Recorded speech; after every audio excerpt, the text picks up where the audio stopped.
네, 안녕하십니까. 저는 현재 보험회사에서 주식, 채권 그리고 유가증권 운용을 총괄하고 있습니다. 사실 오늘 이제 주제가 이 부동산 투자 포럼인데 부동산 전문가가 아닌 이런 그 증권 운용 전문가가 이제 이 자리에 서게 된 것은 아마도 이 최근에 부동산 시장이 어느 정도 어떻게 보면은 조금은 한계 상황에 좀 온 게 아니냐라는 그런 시선들이 좀 있는 것 같습니다. 실제로 이 최근에 이 부동산 시장의 흐름을 좀 살펴보면 지금 보시는 차트는 이 서울 아파트 가격을 기준으로 해서 가격 상승률하고 또 매수 우위 지수를 보여주고 있는데요. 보시는 것처럼 이제 2018년도 이후에 계속해서 부동산 가격의 상승세가 좀 이어지고 있는 모습이고요. 우리가 이제 패닉 바잉 이렇게 지금 제목을 달아놨는데 말 그대로 이 심리가 불안해져서 즉 향후에 가격이 계속 상승할 거다라는 불안 심리로 인해서 상당히 조금은 비이성적인 매수세가 이어지고 있는 이런 상황들을 지금 패닉바잉이라고 얘기를 하고 있는 것 같습니다. 이 부동산 쪽에서 이 현재의 상황들을 알 수 있는 그런 지표 중에 벌집 순환 모형이라는 게 있는데요. 부동산 시장의 이제 가격 흐름하고 또 이 거래량을 통해서 현재 부동산 시장이 어느 국면에 와 있는지를 나타내는 그런 그 어떤 모형이라고 할 수 있겠습니다. 실질적으로 이 서울 아파트 가격을 기준으로 해서 이 모형을 한번 살펴보면 사실 모형처럼 이렇게 예쁘게 벌집 모양이 나오진 않더라고요. 근데 보면은 그 단기적으로 봤었을 때 2018년 3월 정도가 부동산 시장의 지난번 정도의 어떤 고점이었던 것 같고요. 그 이후에 조정 국면을 보이다가 2019년 9월 정도가 단기 사이클 측면에서의 조금 바닥 국면이었던 것 같고 그 이후에 상승세가 지속되고 호황 국면이 가면서 7월 달 정도가 또 이번 사이클에서 정점이 아니었겠냐는 생각이 들고요. 이제 그 이후에 지금 8월 현재 보면 부동산 가격의 상승률은 지속이 되고 있지만 거래량이 상당히 좀 현격히 떨어지고 있는 상황입니다. 그래서 뭐 단순하게 이 벌집 순환 모형만 보고 부동산 시장의 대세 흐름이 끝났다 뭐 이렇게 그 단언하기엔 상당히 좀 어려운 한계가 있는 모형이고요. 다만 이제 이런 모형을 통해 살펴봤었을 때 부동산 시장으로의 쏠림이 그동안 좀 있었고 이제는 바야흐로 부동산 이외에 다른 투자처도 좀 살펴볼 때가 되지 않았느냐. 이제 그렇기 때문에 아마도 이 부동산 투자 포럼에 증권운용 전문가인 제가 이 자리에 선 게 아닌가 싶습니다. 자 그러면 중요한 거는 그 부동산 이외에 어디에 투자하는 게 좋은가 이거를 좀 생각을 해 봐야 될 텐데요. 우리가 일반적으로 이 분산 투자 그리고 자산 배분을 할 때 가장 기본적으로 우리가 고려하는 부분들은 이른바 상관계수입니다. 즉 우리가 부동산 투자를 기본 어떤 자산으로 가지고 있다고 한다면 자산 배분 내지는 분산 투자를 하게 될 때는 이 부동산과 상관관계가 적은 쪽에 투자를 하는 게 흔히 말하는 이제 자산 배분의 핵심이 되는 거죠.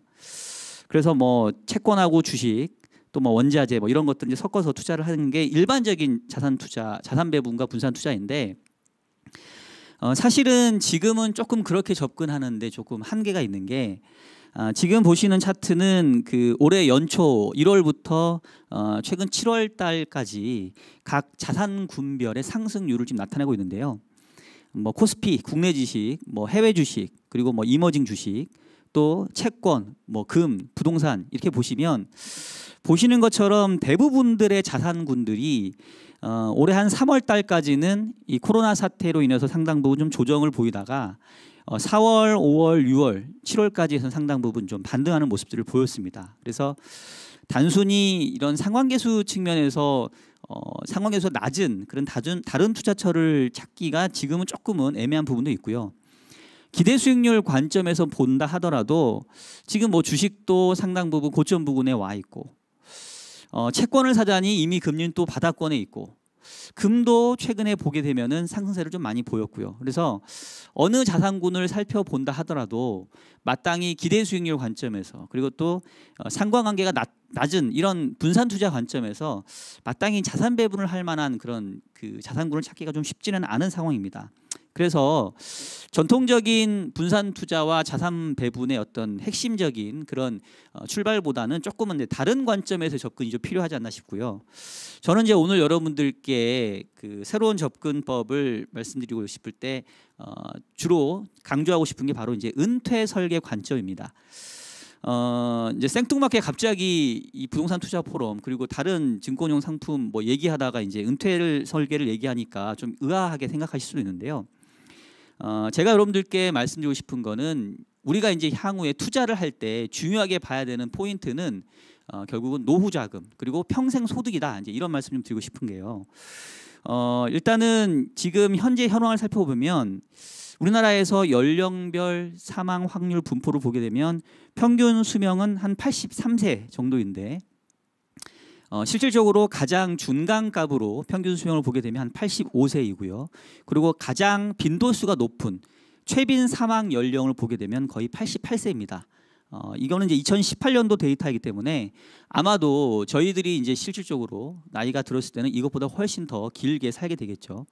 자, 그랬었을 때 저희가 은퇴 시점에서 매달 필요할 생활비가 얼마냐고 한다면 국민연금에서 조사하기로는 개인 기준으로는 월 150만 원, 부부 기준으로 한 250만 원 정도가 소요될 것이다 라고 분석을 하고 있고요. 이거를 현금으로 그냥 가지고 있으려고 한다면 만약에 노후 생활이 한 20년 된다고 한다면은 5억 3천, 그리고 노후 생활이 한 30년 된다고 한다면은 7억 6천 정도입니다. 근데 이거는 국민연금의 분석이고요.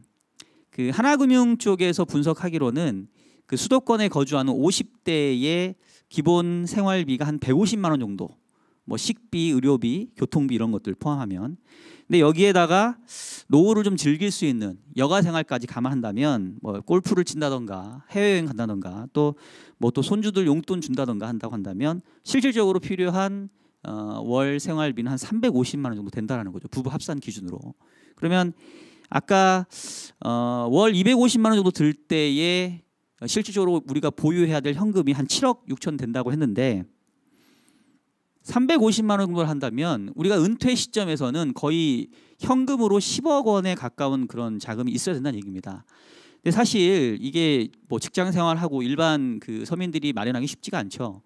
요즘에 이제 뭐 동학 개미 운동, 또 젊은 친구들은 뭐 서학 개미 이래서 뭐 해외 주식도 많이 사고 있는데 뭐 그런 부분들이 분명히 의미는 있겠지만 은퇴 자금들이 10억 원에 가깝다라고 생각해 보면 사실 이렇게 단기성 투자를 가지고는 우리가 어떻게 보면은 풍족한 노후를 누리기가 좀 어려울 겁니다. 최근에 신조어 중에서 이 금퇴족이라는 말이 들리는데요. 금퇴족이라는 말은 뭐냐면 은퇴 자금이 충분하다고 느끼는 사람을 얘기를 합니다. 안타깝게도 그 실질적으로 은퇴를 앞두고 있는 그런 분들에게 조사를 해보면 현재 은퇴 자금이 충분하다, 즉 나는 이제 금퇴족이다라고 대답하는 그 비중이 8% 정도밖에 안 됩니다.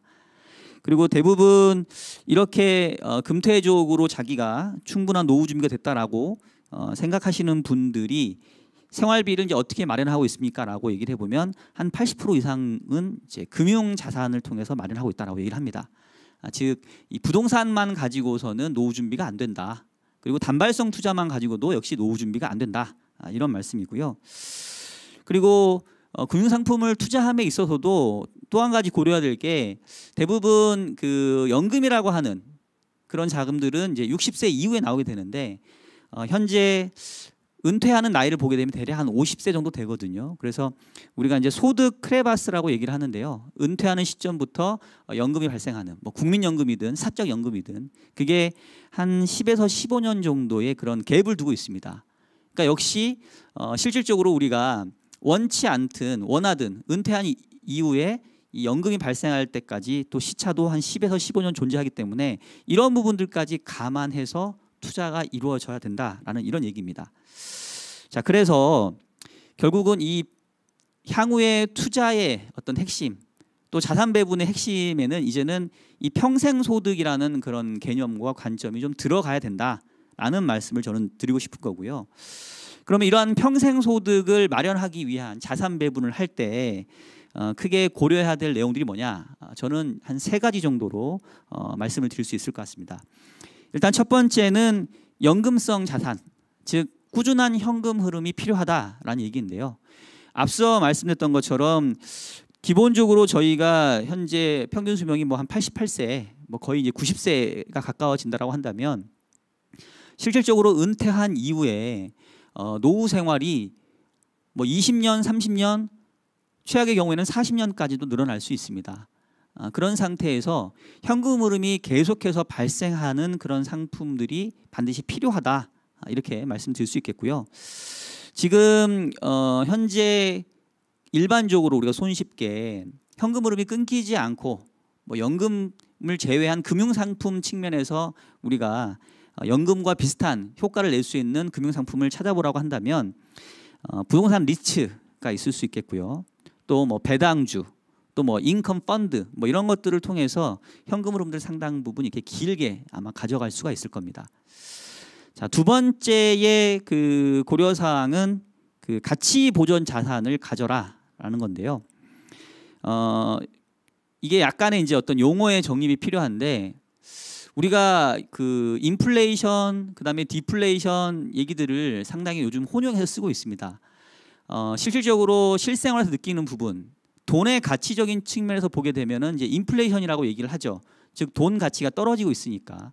근데 또 경제적인 상황을 얘기하게 되면 경제가 안 좋고 뭐 물가가 낮은 뭐 디플레이션 얘기하기도 합니다.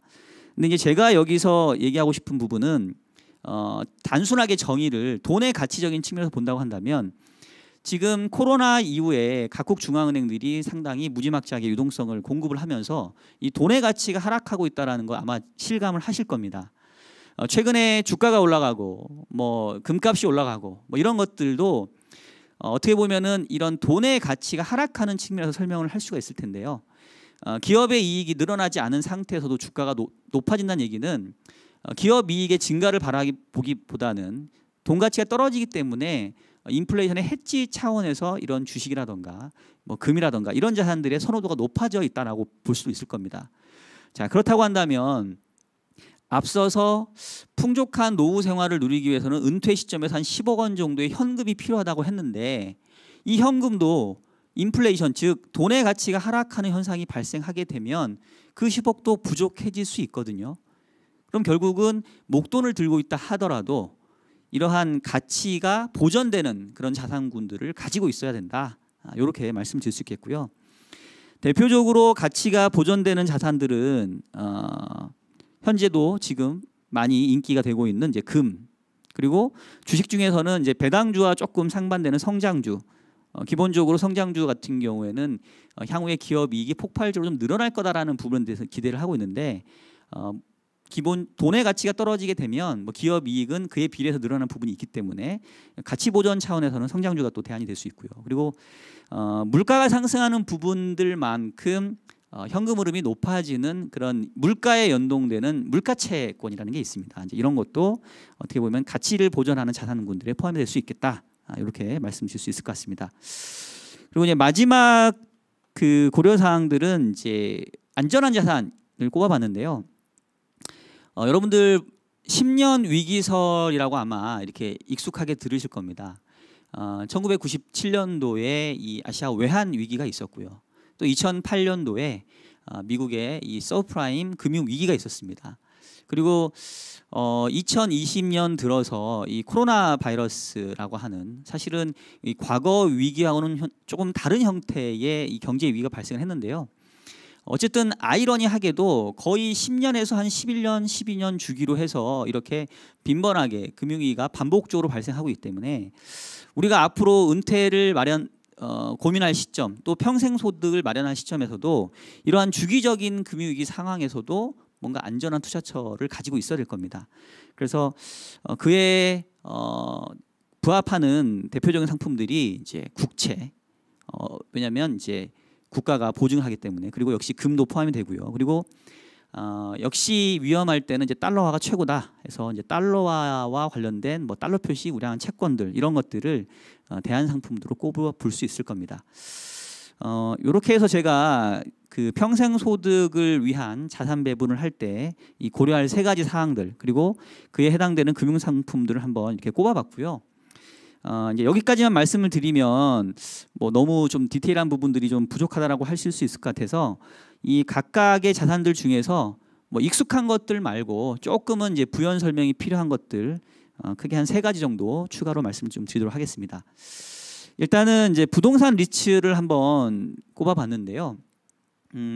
뭐 기본적으로 이제 부동산 투자에 관심이 많이 계시는 분들이 아마 이 방송을 지금 시청하고 계실 테니까 이 부동산 리츠라는 것도 아마 들어보셨을 겁니다. 혹시 이제 모르시는 분들에 대해서 조금 설명을 드리면 리츠라고 하는 거는 그 앞 글자를 따라서 만든 그 약칭이고요. 어떻게 보면은 이제 부동산을 직접적으로 투자하기보다는 부동산 투자의 자금을 모아서 공동 투자를 한다라고 생각하시면 되겠습니다. 간단하게 투자의 구조도를 한번 보여드리면 부동산 투자를 쉽게 하고 싶은 개인들이 이 부동산 투자 전문 회사에 지분을 투자하는 형태로 자금을 투자하게 되면 이 부동산 투자 회사는 그 돈을 모아서 이제 부동산, 뭐 오피스, 빌딩 뭐 이런 것들을 매입을 하게 되고요. 거기서 발생하는 수익을 다시 이제 배당 형태로 되돌려주는 이제 이런 구조들을 가지고 있습니다.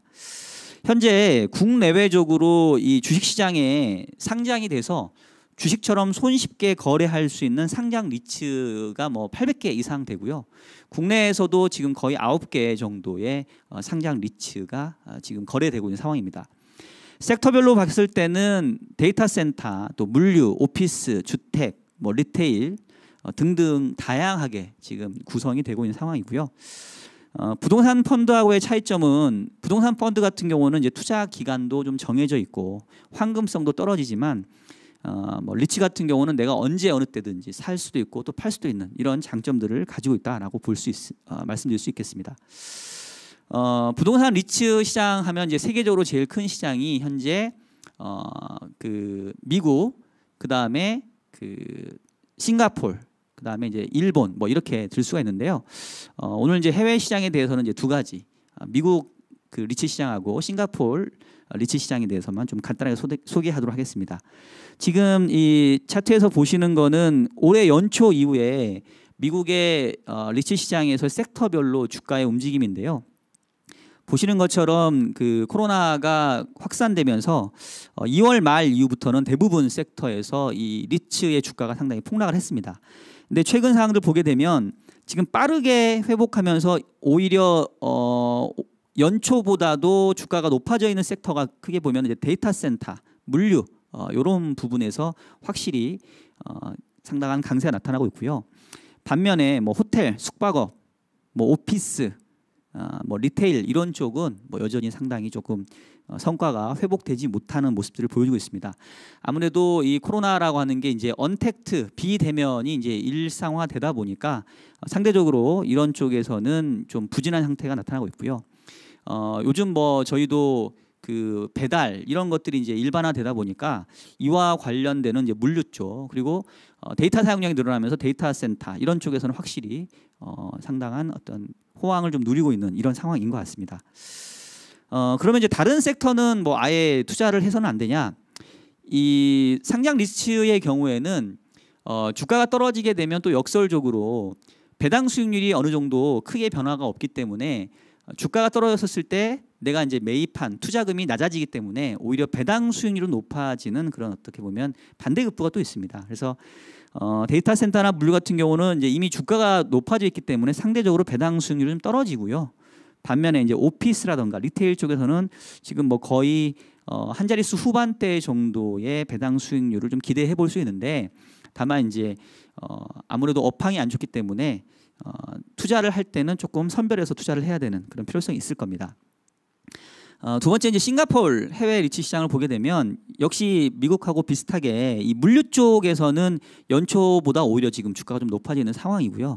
그 다음에 이제 싱가포르 같은 경우 약간 헬스케어 쪽이 좀 강세이긴 하고 역시 여기도 뭐 오피스라던가 뭐 호텔 이런 쪽은 상당히 지금 저조한 상황들을 좀 보여주고 있습니다. 역시 싱가포르도 미국과 마찬가지로 리테일이나 오피스 섹터 같은 경우는 이제 주가가 떨어져 있고 업황이 안 좋은 만큼 오히려 이제 배당 매력은 조금 높아져 있는 그런 상황들을 좀 보여주고 있습니다. 자, 이제 국내를 살펴보면 국내 같은 경우에는 지금 이제 코스피를 기준으로 해서 주가가 상당 부분 회복세를 보였고 오히려 좀 상승세를 지금 보이고 있는 반면에 리츠 관련된 종목들은 상당히 좀 부진합니다. 국내 같은 경우에는 대부분 리츠가 지금 한 9개 정도 상장되어 있는데요. 뭐 이리츠, 코크레, 뭐 신한알파, 뭐 NH프라임 등등 롯데리츠 이런 게 있는데 대부분 한국에 상장되어 있는 리츠는 이 오피스와 리테일 위주이기 때문에 미국이나 싱가포르처럼 데이터 센터, 물류 이런 쪽의 리츠는 아직은 조금 존재하지 않은 상황이거든요. 이제 그러다 보니까 상대적으로 최근 시장의 성과는 상당히 좀 부진한 모습들을 보여주고 있습니다. 다만 이제 국내 리츠 같은 경우도 배당 수익률 관점에서는 한 6%대가 나오기 때문에 뭐 이런 부분들은 저희가 이제 평생 소득을 위한 그런 현금 흐름에 좀 포인트를 둔다고 한다면 어느 정도 투자를 고려해 볼 만한 상황은 되겠다라고 말씀드릴 수 있을 것 같습니다.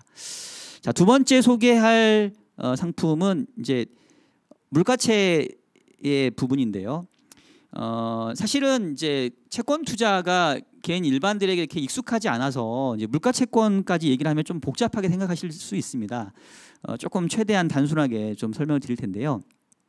일단 이제 기존의 채권은 쉽게 말하면 뭐 우리가 예를 들면 100만 원의 채권을 사면 이자가 5%다라고 한다면 이제 매년 5만 원의 이제 이자가 나오는 형태이지 않겠습니까? 자, 그런데 반면에 이제 물가채 같은 경우는 만약에 이제 100만 원의 채권을 사게 된다고 한다면 이 원금 100만 원을 만기 때 100만 원만 돌려주는 게 아니라 물가가 상승하는 부분에 비례해서 돌려주게 됩니다. 즉 1년 동안 물가가 5%가 올랐다고 한다면 우리가 돌려받는 원금은 100만 원이 아니라 105만 원 원금이 늘어나는 형태이고요. 그리고 그 늘어나는 원금에 또 이자가 더해지는 형태이기 때문에 실질적으로 물가가 상승하는 부분들만큼 현금 흐름이 더 발생을 하게 됩니다. 그래서 채권의 가장 큰 약세가 그 채권의 가장 큰 약점이 이 물가 상승에 취약하다라는 건데 이 물가채 같은 경우는 물가가 상승하는 부분만큼 원금도 상승하고 이자도 높아지기 때문에 이제 이런 단점을 보완한 상품이다라고 이해를 하시면 되겠고요. 지금 현재 우리나라에 물가채권 발행되어 있는 게 한 6종목 정도 되는데 종목별로 보게 되면은 그 분리과세 혜택이 있는 것들이 있고 없는 것들이 있으니까 이런 거는 이제 나중에 투자에 관심이 있다라고 한다면 전문가의 상담을 받아보시면 될 것 같습니다. 그리고 이제 물가채를 투자할 때 그 우리가 밸류에이션 측면에서 보는 게 그 BEI라는 용어가 있는데요. 브레이크 이븐 인플레이션 이래 가지고 물가채에 반영되어 있는 물가 수준하고 향후에 실제 발생할 물가 수준하고 이제 비교를 해서 물가채의 저평가 여부를 이제 판단한다라는 건데 지금 국내의 경우에는 현재 10년 만기 물가채에 반영되어 있는 물가 상승률이 향후 10년 동안 한 1.4% 정도, 미국의 경우에는 한 1.8% 정도 됩니다. 그래서 향후에 지금부터 10년 이후를 내다보면 뭐 요것보다는 조금은 높은 물가 내지는 비슷한 정도의 물가를 기대해 볼 수 있어서 뭐 물가채로만 본다고 한다면 역시 얘도 평생소득 관점에서는 그리고 가치 보전 관점에서는 좀 투자를 고려해 볼 만하다 이렇게 말씀드릴 수 있겠습니다. 자, 마지막은 이제 달러 표시 채권인데요. 요번에 그 3월, 4월 달 코로나로 인해서 이 전체 금융시장이 흔들릴 때 역시 이 달러화는 강세를 좀 보였습니다. 우리나라 이 원달러 환율도 거의 한 1,300원 수준까지 좀 상승을 했었는데요. 결국은 이제 앞서 얘기했던 것처럼 이제 주기적인 금융위기가 발생할 때 우리가 안전한 자산군으로 이제 달러화에 관련된 자산군도 좀 필요하다라는 건데 이제 그 중에서도 달러 표시 우량 채권들을 좀 고려해 볼 만할 겁니다. 올해 현재까지 8월 기준으로 해서 그 채권별로 이 투자 성과를 놓고 보면 뭐 국내 채권 그리고 뭐 해외 채권들 이렇게 봤었을 때 단연코 이 미국채와 미국의 투자 등급 채권들의 수익률이 상당히 좀 안정적으로 나타나는 모습들을 좀 보였습니다. 그리고 이 과거에는 그 미국의 중앙은행이라고 하는 이제 연준이 시장에 개입하게 될 때는 이제 전통적으로 국채와 MBS라고 하는 모기지 채권만 하셨는데 이번 위기에는 바야흐로 이제 이 연준이 최종 대부자가 아니라 최초 대부자 역할까지 하게 되면서 회사채도 매입하는 모습들을 보였거든요. 그래서 미국에 보게 되면 뭐 AT&T라든가 마이크로소프트, 뭐 보잉, 월마트, 맥도날드, 뭐 우리에게도 좀 익숙한 이런 이 기업이 발행한 회사채까지도 연준이 사주는 이런 상황이 됐기 때문에 과거와 비교해 봤었을 때는 우량한 등급의 채권의 경우에는 어느 정도 안전한 자산으로 좀 속할 수 있겠다. 이렇게 말씀드릴 수 있을 것 같습니다. 자, 지금까지 설명을 쭉 드렸고요. 앞서 말씀드렸던 것처럼 지금 바야흐로 이제 우리가 투자를 함에 있어서는 단순히 뭐 기대 수익률 관점, 또 분산 투자의 어떤 그 상관계수 관점 이런 것도 중요하지만 향후에 우리가 평생소득 관점에서 접근할 필요가 있다라는 말씀을 좀 드렸고요. 그런 것들을 위한 연금성 자산, 가치 보존 자산, 또 안전한 자산 이런 컨셉으로 해서 말씀드렸던 이런 상품군들의 향후에 좀 관심을 가져보시면 좋지 않을까 싶습니다. 부동산 투자 이외에 이런 상품들도 관심이 필요하다 이렇게 말씀드리겠습니다.